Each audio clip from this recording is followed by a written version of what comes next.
안녕하십니까. 진로진학의 나침판의 신동우입니다.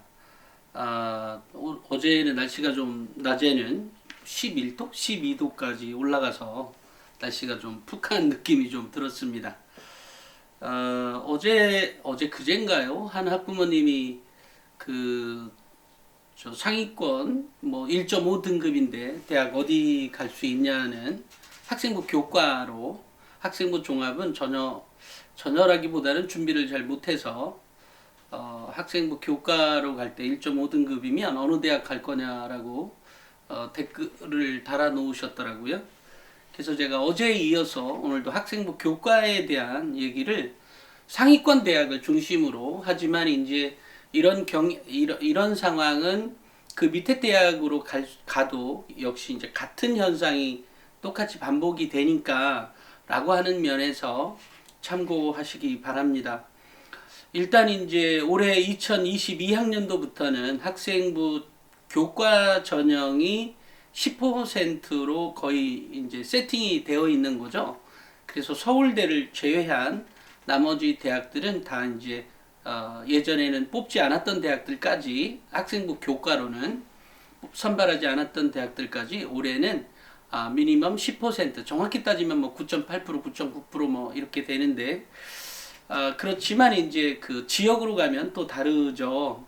그러니까 지방의 경우라면 원래 학생부 교과 전형이 전체 전형 가운데 전체 대학들에서 평균 40%, 42, 3%를 차지하고 있기 때문에 지방에는 원래 학생부 교과가 좀 많았죠.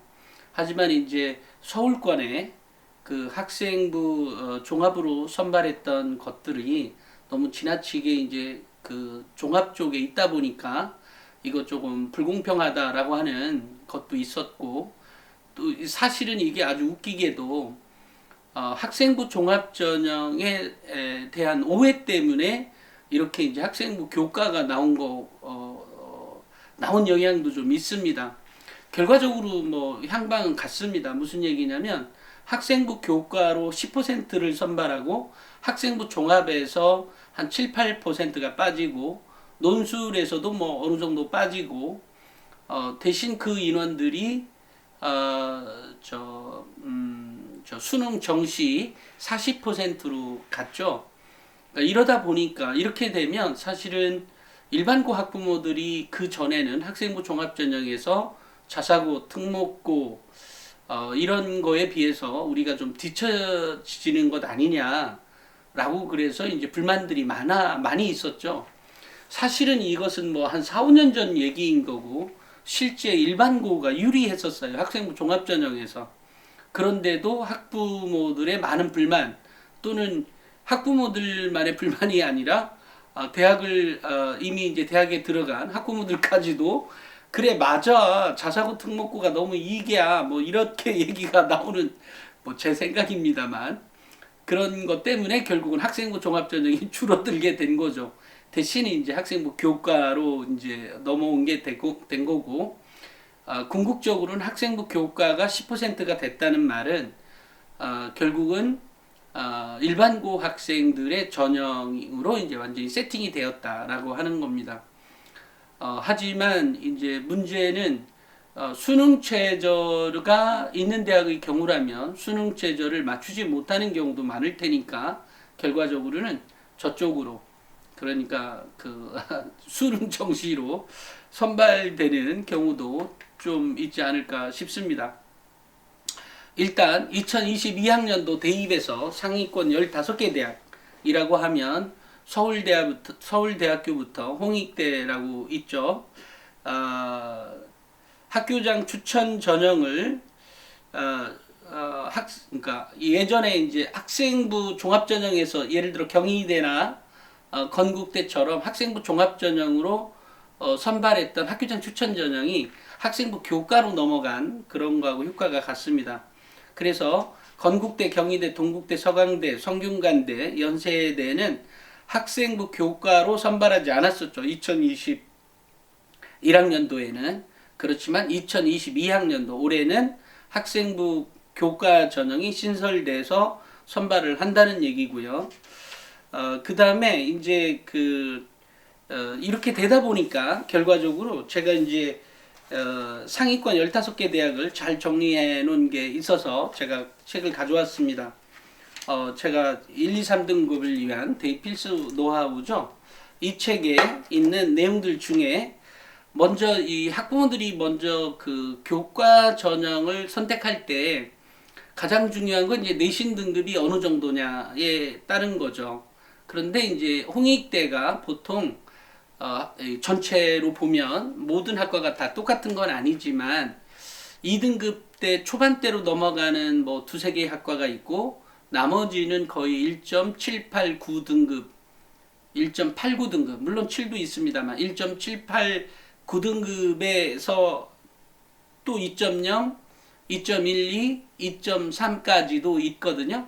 그런 이 홍익대가 이제 그런 거니까 기본적인 이제 그거 플러스 수능 최저가 있느냐 없느냐를 먼저 좀 보셔야 돼요. 이제 그러려고 하면 수능 최저를 안 보는 대학이 어디고 보는 대학이 어디냐를 먼저 가려내야 되는 거죠. 그러니까 2등급 이내대로 들어온 1.9등급이나 2.0등급 이내에 들어온 학생들 중에 수능 최저가 있는 전형과 없는 대학, 그러니까 있는 대학과 없는 대학을 가려서 판단을 해야 되는데 수능 최저가 이제 없는 대학들을 얘기를 하면 동국대, 그 다음에 연세대, 이화여대, 한양대가 수능 최저가 없습니다. 그러니까 수능 최저에 일단 나는 수능 최저가 된다라고 하면 그 이외 지금 좀 전에 얘기했던 동국대, 연세대, 이화여대, 한양대를 제외한 나머지 대학들을 이제 수능 최저에 들어올 수 있다면 가능한 거죠. 또한 학생부 교과 전형의 특성상 수능 최저까지 이렇게 잡아낼 수 있는 학생이라면 어느 정도 합격 가능성이 높다고 볼 수가 있습니다. 그러니까 수능 최저를 맞출 수 있느냐 없느냐에 대한 조건을 한번 이제 생각을 해보시라는 얘기고요. 이제 그런 다음에 먼저 그 수능 최저를 맞췄다면 이제 결국은 이제 내신 등급은 아까 좀 전에 얘기했듯이 홍익대가 2.23등급까지도 있지만 그런 것은 이제 몇 개 학과 아니고 나머지는 1.789 안에서 왔다리 갔다리 한다라고 얘기했죠, 홍익대가. 그러니까 수능 최저를 맞출 수 있느냐 없느냐에 대한 기준과 그 다음에 이제 그 등급, 그러니까 1.789 등급에 왔다리 갔다리 할 수 있느냐 없느냐를 가려라라고 하는 겁니다. 이럴 때 이제 우리가 이런 생각을 해볼 수가 있어요. 가장 큰 것은 뭐냐면 수능 최저가 있을 때의 학교 내신과 수능 최저가 없을 때의 학교 내신의 차이가, 내신 등급의 차이가 얼마만큼 발생하느냐에 조금 이렇게 예측을 해볼 수가 있죠. 예상을 해보면 보통은 0.2등급에서 0.3등급, 평균 0.3등급이 아래로 내려간다. 예를 들면 이 학과가 1.7등급에서 합격선이 원래 있는 학과였다면 수능 최저가 있다면 2.0등급까지도 내려갈 수 있다. 뭐 이렇게 얘기가 됩니다. 그런데 이제 좀 전에 얘기했듯이 홍익대는 예전부터 학생부 교과 전형에서 수능 최저가 있었습니다. 그렇기 때문에 홍익대에서 1.789 등급이 그렇다. 그러니까 가끔 2.3등급, 2.2등급, 2.1등급의 합격선이 나왔던 것은 결국 수능 최저에 대한 영향 때문에 그 밑에까지 내려갔다고 볼 수가 있습니다. 그러니까 지금 이제 서울대를 뺀 나머지 그 14개 대학에 이제 그 학생부 교과에 대한 얘기를 좀 더 해보면 일단 이제 학교장 추천 전형이 대부분 이제 차지하기 때문에 몇 명까지 우리 학교는 뭐 추천을 해라 마라 뭐 이런 얘기가 있거든요. 건국대는 고교당 추천 인원은 상관없이 아무나 다 지원할 수가 있다.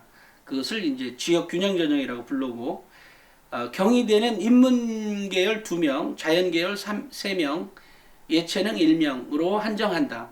그리고 수능 최저가 있는 거죠. 아까 좀 전에 얘기했던 건국대도 수능 최저가 있는 거고요. 고려대는 재학 인원의 4% 이내에 그러니까 그러니까 4명, 그러니까 100명이라면 4명, 200명이라면 8명만 추천이 가능하다라고 하는 거죠. 물론 수능 최저 있고요. 그 다음에 좀 전에 이제 그 아까 건국대의 경우에는 그 교과 100으로 선발하지만 경희대는 학생부 교과가 100이고 서류가 20이에요. 그런데 그 서류가 출결 10, 봉사 10입니다. 그러니까 여기서 그러면 봉사 10점하고 출결 10점이 이거 뭐 누구나 같다는 것 아니냐 이렇게 생각할 수 있겠죠. 다른 학생들이 확실히 높긴 하지만 예를 들어 봉사에서 너무 아예 안 한 학생들이 있거든요. 실제로도. 그것을 이제 저는 이제 학교에 그 취재하러 가거나 이러면 늘상 왜 그걸 못 챙겨주냐 이러지만 아이가 하기 싫어한다라고 얘기를 해요. 그래서 봉사 시간은 대략 이것도 학교마다 좀 다를 텐데 20시간 정도만 넘으면 기본적으로 문제가 없습니다. 그러니까 봉사 시간을 학생부 교과에서 20시간은 넘을 수 있도록 해라. 예전에는 한 26시간까지였는데 요즘 이게 좀 많이 내려와서 어쨌든 20시간 정도는 이제 기본적으로 채워라 이런 얘기고요. 혹시나 불어나면 27시간 정도 채우면 될 것 같습니다. 그 다음에 출결도 뭐 딸랑 이것도 이제 대학마다 반영 방법이 다르긴 한데 출결을 뭐 한 번만 빠졌다 이런 것까지 뭐 이거 예를 들면 2번 이내까지는 괜찮다. 3번 이내까지는 뭐 10점 만점에 10점이다. 뭐 이런 게 있으니까 무조건 안 빠져야만 한다. 이런 건 아니고요. 요것도 대학마다 좀 들어가서 좀 살펴봐야 합니다. 고려대는 아까 재학인원 4%죠. 고려대는 서류 20을 본다. 그런데 그 서류는 출결이나 봉사가 아니라 실질적으로 학생부 종합전형에서 본다는 그 서류 20%를 본다라는 거죠. 이렇게 보게 될 경우에는 얘는 뭐 괜찮으니까 괜찮네가 아니라 서류도 평가를 한다는 거죠. 그러니까 교과 80, 서류 20이라고 하면 20에 대한 반영 비율만큼 점수를 뭐 100점 만점, 그러니까 10점 만점, 뭐 10점 만점에 이 학생의 뭐 학교 생활 기록부의 내용이 9점이다, 10점이다 이렇다고 하면 그것만큼 또는 10점 만점에 뭐 누구는 8점, 7점 이럴 수도 있겠죠. 이런 거니까 이제 다만 이런 게 있어요. 점수를 산정하는 방식에서 대학마다 그것도 다르긴 한데 9등급이 고려대를 넣었다고 추천이 말이 안 된다 그죠? 뭐 그래도 뭐 좋아요. 한 2, 3등급 애가 추천을 받았다고 가정하고 이랬을 때 서류 20으로 반영이 된다 그래서 또 기록에 대한 내용이 어떠냐에 따라 틀리기 때문에 그러니까 한마디로 얘기하면 이 얘기를 하고 싶어요. 빵점이라는 건 없다. 그러니까 예를 들어 뭐 10점 만점에 7점은 기본으로 두고 나머지를 채점을 하겠다 이런 거니까 실질적으로는 그렇게 큰 차이가 없을 수도 있다. 이건 역시 대학마다 다르다라고 하는 거. 동국대는 각 고등학교마다 7명 이내를 추천을 할 수가 있는데 뭐 이건 인원수하고 상관없이요. 그런데 학생부 교과가 60이고 서류가 40입니다. 이렇게 될 때 서류가 40이라면 이제 학생부 종합전형처럼 선발하는 서류 평가가 40%나 반영하니까 결국은 이제 그죠? 동국대 그러니까 홍익대를 제가 수능 최저가 있으면서 1.78 9등급에 또는 가끔 이제 어떤 학과가 2.23등급까지 합격선이 있었다. 수능 최저가 있다면 동국대가 좋아요, 홍익대가 좋아요. 난 두 개 다 좋긴 한데 그래도 동국대를 좀 더 높게 쳐주죠. 이제 이럴 때는 아무래도 이제 그 수능 최저가 동국대는 수능 최저가 없구나. 이렇다고 하면 어찌됐건 2.23등급대의 학생들까지도 가능하다. 다만 그동안 이제 학생부 종합전형에서 동국대가 선발한 학생들의 비율, 그러니까 등급대가 나오거든요. 제가 100점 불태라고 우리가 입시 전략서 매번 내잖아요, 매년. 요번에도 이제 입시 전략서가 이제 나오는데 2월 말에 3월 초에 나오는데 3월 1일자에 나옵니다. 그러니까 2월 말에 나오는 셈이네요. 인쇄가 들어갑니다만 이럴 때 그 전에 학생부 종합전형에 비해서는 0.5등급을 앞에 당겨서 평가를 하면 된다라고 보시면 됩니다. 그러니까 그 전에 학생부 교과 종합전형으로 뭐 한 2등급, 1.9등급 또는 2등급, 2.1등급이 합격했다면 앞쪽에 0.5, 마이너스 0.5를 해서 앞쪽으로 당겨 놓으면 지금 이 학생부 교과 전형에서의 그 합격 등급을 그렇게 이제 예상해 볼 수 있는 거죠. 그것 역시도 학교 내 동국대의 인기학과와 비인기학과를 고려해서 이게 좀 나눠질 수가 있습니다. 어쨌든 그렇다는 거 이해하시고요. 그 다음에 서울대는 역시 이제 학생부 종합전형으로 쭉 선발하니까 뭐 같은 얘기고, 서울시립대는 학생부 교과 100, 여기서 학생부 교과 100으로만 선발하는 대학을 요것도 먼저 말씀을 드릴게요. 건국대, 그 다음에 서울시립대, 성균관대, 숙명여대,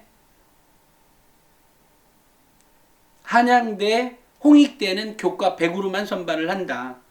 다만 연세대는 일단 교과 100으로 선발을 해놓고 2단계에서 학생부 교과 60과 면접 40을 보겠다. 그러니까 1단계 60점 만점으로 두고 면접을 40점으로 보겠다라고 하는 거죠. 이렇게 단계별로 나와 있는 경우에는 결국은 이제 면접의 영향력이 매우 크다고 볼 수가 있습니다. 처음부터 교과 60 이렇게 뭐라고 하죠? 아까 동국대처럼 교과 60, 서류 40 이렇게 써져 있는 것보다는 연세대처럼 2단계에서 교과 60, 면접 40이라고 한다면 1단계 교과 100으로 선발해놓고, 이런 경우라면 연세대가 면접 반영 비율이, 그러니까 면접에서 당락을 결정하는 게 더 셀 가능성이 높다. 이렇게 이해하시면 될 것 같습니다. 그 다음에 이제 나머지 됐고, 그 다음에 이화여대가 학생부 교과가 80, 면접 20%로 선발을 하는데 수능 최저가 없습니다. 수능 최저가 없다는 얘기 역시 좀 전에 얘기했듯이 면접 20%가 어쨌든 상당 부분 작용될 수도 있다. 하지만 면접이라 그래서 누구 어떤 학생이 매우 똑똑하거나 똘똘하거나 또는 어떤 학생이 매우 낮은 상태에서 면접을 보는 학생들이 그렇게 많지는 않습니다. 그래서 이것 자체로 어마어마하게 달라질 것이다 이런 건 아니지만, 그럼에도 불구하고 일정 부분 여기 고교 추천 전형이 이화여대가 한 400명이라고 한다면 결국 그러네요. 한 248, 그러니까 결국 그건 역시도 면접 20% 반영했듯이 20% 정도인 80명 정도가 달라질 가능성이 매우 높다. 당락이. 나머지 320명은 변함이 없다. 이렇게 보시면 됩니다. 이건 제 예측이니까 참고 삼아서 제가 말씀을 드린 거고요. 아마 이제 그런 식으로 흘러가게 됩니다. 그러니까 사실 입시는 이제 오랫동안 해보면 이제 알게 되는 것들이죠. 다만 이제 우리 학부모님들은 내 자식이 어쨌든 올해든 내년이든 내후년이든 첫 아이잖아요. 또는 설령 두 번째여도 그 공백기가 있으면 잘 모릅니다. 그러니까 그런 건 어쩔 수가 없는 거죠. 하지만 제가 이제 학생부 교과 전형에서의 얘기를 이제 해드렸는데, 한 가지, 아까 내신 등급을 제가 아까 홍익대의 경우에 1.789, 2.23등급까지 있다. 그런데 2등급 때나 1점 그렇게 후반대로 넘어간 가장 큰 이유는, 1등급 후반대로 넘어간 가장 큰 이유는 수능 최저 때문에 영향이 있다라고 얘기했죠. 그러니까 마찬가지로 한양대의 경우에 수능 최저가 없거든요. 이러니까 내신들이 보통 1.1, 2, 3등급 이내에서 결정이 주로 되겠죠. 학생부 교과에서는. 그죠? 그 다음에 또 마찬가지로 이제 건국 이렇게 뭐죠? 어, 예를 들면 이제 강운대가 학생부 교과로 수능 최저가 없이 선발을 하거든요. 이럴 때 홍익대처럼 1.789등급대의 학생들이 합격을 합니다. 그러니까 물론 수능 최저 없는데도 이제 그렇게 되는 거죠. 이제 그런 거를 감안하고 유추해서 앞쪽에 있는 대학들은 그것보다 0.1등급씩 위로 올리면 되는 거죠. 그렇다 그래서 예를 들어 뭐 동국대, 건국대, 동국대 뭐죠? 건동 뭐라고 부르죠? 건동 까먹었네. 서영고, 서성한, 중경외시 맞죠? 중경외시 맞나? 응, 중경외시 건동홍숙 그렇지. 이제 그렇게 되면 보통은 그 지금 얘기한 네 단계의 대학별로 한 앞쪽은 두 번씩 나눴죠. 예를 들어 서연고, 서성한, 그 다음에 중경외시로 나눴고 또 건동홍숙으로 나눴던 것처럼 이대는 뭐 중간에 있으니까 나눴던 것처럼 그 단계별로 0.12등급씩 앞쪽으로 올라가면 대충 그 등급대가 나오겠네요. 하지만 어느 경우든 학과에 따라서 달라진다. 또 하나는 보통 이제 선발하는 학생부 교과 전형에서 경쟁률은 학생부 종합 전형에 비해서는 한 10대 1 정도가 줄어듭니다. 예를 들면 학생부 교과 전형에서 7대 1이다 라고 한다면 학생부 종합 전형이 17대 1 정도. 그러니까 학생부 종합 전형이 27대 1이다 라고 한다면 학생부 교과 전형에서는 뭐 12대 1 뭐 이런 정도로 거의 반 정도로 좀 다운돼서 또는 또는 이제 어쨌든 10대 1 미만의 경쟁률을 가질 가능성이 매우 높죠. 이게 특히 이제 수능 최저가 있기 때문인데요. 이제 이렇게 나오니까 우리 일반 학교에서는 특히 이제 지방에 있는 그 대학을 그동안에 잘 가지 못했던 고등학교에서는 야 학생부 교과 있으니까 이제는 우리 안심하고 대학을 잘 보낼 수 있다 이렇게 생각하는 고등학교가 있는가 반면에 또 수도권 대학 고등학교의 경우에는 야 우리 이거 큰일 났다 우리 애들 10% 포기해야 되는 것 아니야? 여기서 이제 수능 최저의 영향력에 대한 수능 최저를 따지 못했을 가능성 때문에 이제 이런 문제가 발생이 되죠. 그래서 이제 우리 학부모님들이 생각할 때 전형을 내가 무엇으로 준비할 거냐. 이 학생부 교과 전형은 당장 없어질 전형으로 보이진 않고요. 꽤 오랫동안 갈 거는 같습니다. 이 지역균형 전형의 성격이 있기 때문에 꽤 오랫동안 갈 거라고 보여지거든요. 이랬을 때 내신 등급과 수능 최저를 맞춰서 그냥 그렇게 할 거냐. 대신 역시 이제 우리는 늘상 향상의 마음을 갖고 있잖아요. 이럴 때 어느 정도 하다가 학생부 종합전형도 준비하면서 어찌어찌해서 결과적으로 보면 학생부 종합전형보다는 학생부 교과전형으로 원서를 넣는 게 더 좋겠다라고 하면 이제 그런 상태가 제일 좋은 상태인 거죠. 그래서 제가 늘상 말씀을 드릴 때 학생부 교과 전형에 몰입을 해서 공부를 하기보다는 그러면 학생의 역량이 물론 뭐 아이들 잘하니까 언젠간 성장할 수 있습니다만 결국은 학생부 종합전형의 어떤 그것을 준비하다가 성적은 그 어떤 성과물 예를 들어 우리가 전쟁을 해 가서 전쟁의 최후의 승자가 뭐 어쨌든 진학이라고 한다면 어떤 전리품 같은 거다. 한마디로 얘기하면 성적이나 학교의 기록물들은 결국 전리품 같은 거다. 그런 것들을 하나씩 챙겨가는 거다. 이제 이러면서 재미를 느끼면서 공부해라 라고 하는 게 이제 제가 늘상 하는 얘기인 거죠. 이것도 자세히 얘기하려면 끝도 없습니다만 얘기하다 보니까 이것도 목소리 쉬는데 이게 도대체 몇 분까지 찍었는지 모르겠네요.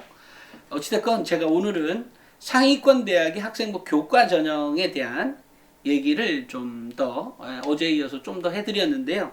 사실 이런 얘기는 제가 별로 좋아하지 않아요. 왜냐면 그거는 기사로 봐라.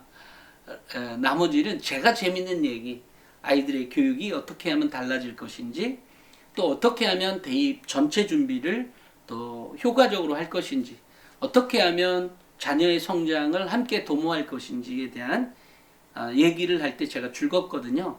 제가 오랫동안, 뭐 이거보다 훨씬 더 오랫동안 촬영을 한 기억이 꽤 많은데도 불구하고 벌써 목이 쉬었거든요. 재미없는 얘기를 해서 그렇습니다. 그래서 참고 삼아서 뭐 저 역시도 재미있어야 영상을 촬영하는 거니까 혹시 나머지 그런 정보들은 꼭 뭐 이런 책 안 사셔도 됩니다. 저 뭐죠? 어디야? 에듀진에 보면 기사 충분히 많이 있고요. 그리고 그죠? 많이 있습니다. 이미 많이 썼고요. 근데 다만 이제 거기 아다리라고 하나? 그게 아기가 빡빡 안 맞았던 거죠.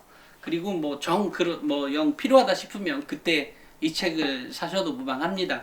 이것 말고 이제 4, 5, 6등급, 3, 4, 5, 6등급을 위한, 이것은 1, 2, 3등급을 위한 거고, 3, 4, 5, 6등급을 위한 대입 역전 노하우가 또 있습니다. 그것도 서점에서 판매를 하고 있으니까요. 그거 구입해서 보시면 지금과 같은 얘기가 많이 써져 있습니다. 그러니까 학부모님들은 그런 거를 참고하셔서 공부를 하시든 아니면 대입 준비를 하시는 게 좋을 것 같습니다. 오늘은 여기까지 하겠습니다. 감사합니다.